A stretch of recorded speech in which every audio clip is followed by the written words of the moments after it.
महाभारत प्राचीन काल का सबसे बड़ा युद्ध माना जाता है। महाभारत के युद्ध में ऐसे महाशक्तिशाली योद्धाओं ने भाग लिया था जो अपराजित थे। लेकिन क्या आप जानते हैं कि इतने महान योद्धाओं में से सबसे शक्तिशाली कौन था?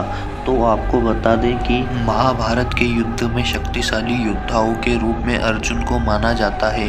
अर्जुन अपने समय के सबसे शक्तिशाली धनुर्धर योद्धा थे। वे दोनों हाथों से समान बाण चला सकते थे, 2 मील दूरी तक वार कर सकते थे, शब्दभेदी बाण चला सकते थे। उनके बाजू इतनी शक्तिशाली थी कि सामान्य धनुष आसानी से टूट जाते थे।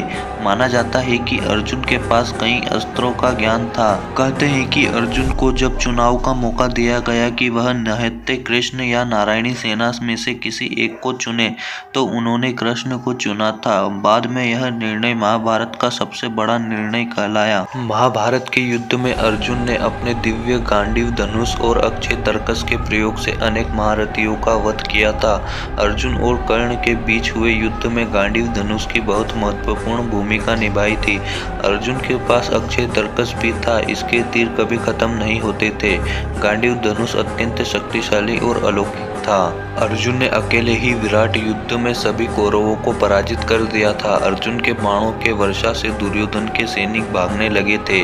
दुर्योधन को क्षत विक्षत देखकर कर्ण, द्रोणाचार्य, भीष्म आदि कौरव सैनिक उसकी ओर दौड़ पड़े। कर्ण को आता देख अर्जुन ने उस पर कई इतने बाण चलाए कि उसका रथ, घोड़े, सारथी सब घायल हो गए। अंततः कर्ण को रणभूमि छोड़ने पर मजबूर कर दिया अर्जुन ने। कर्ण के युद्ध भूमि से जाते ही भीष्म और द्रोणाचार्य एक साथ अर्जुन का सामना करने लगते हैं, लेकिन अर्जुन अपने बाणों के प्रहार से उनके बाणों के टुकड़े टुकड़े कर देता है।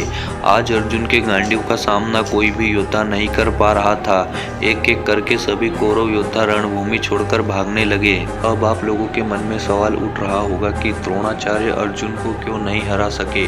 इसके कई कारण है। अर्जुन को वह सब कुछ आता था जो द्रोणाचार्य जानते थे, और द्रोणाचार्य ने अर्जुन को वह सब कुछ सिखाया था जो वो जानते थे। लेकिन अर्जुन ने केवल द्रोणाचार्य से ही नहीं बल्कि अनेक गुरुओं से भी शिक्षा ली थी। अर्जुन गंधर्वों के प्रमुख चित्रसेन के शिष्य थे, जिनमें कृष्ण, शिव, इंद्र आदि सभी देवता, वसु, नाग और सभी दिव्य प्राणी शामिल थे। अर्थात देवताओं से सभी दिव्य अस्त्र प्राप्त किए थे अर्जुन ने, तथा उसने अनेक बातें सीखी थी जिससे अर्जुन द्रोणाचार्य से अधिक शक्तिशाली थे। तो मित्रों, ऐसी कई सारी पौराणिक कथाओं और इतिहास से रिलेटेड वीडियो देखने के लिए हमारे चैनल को सब्सक्राइब करें, और वीडियो पसंद आई तो वीडियो को लाइक भी कर दीजिए।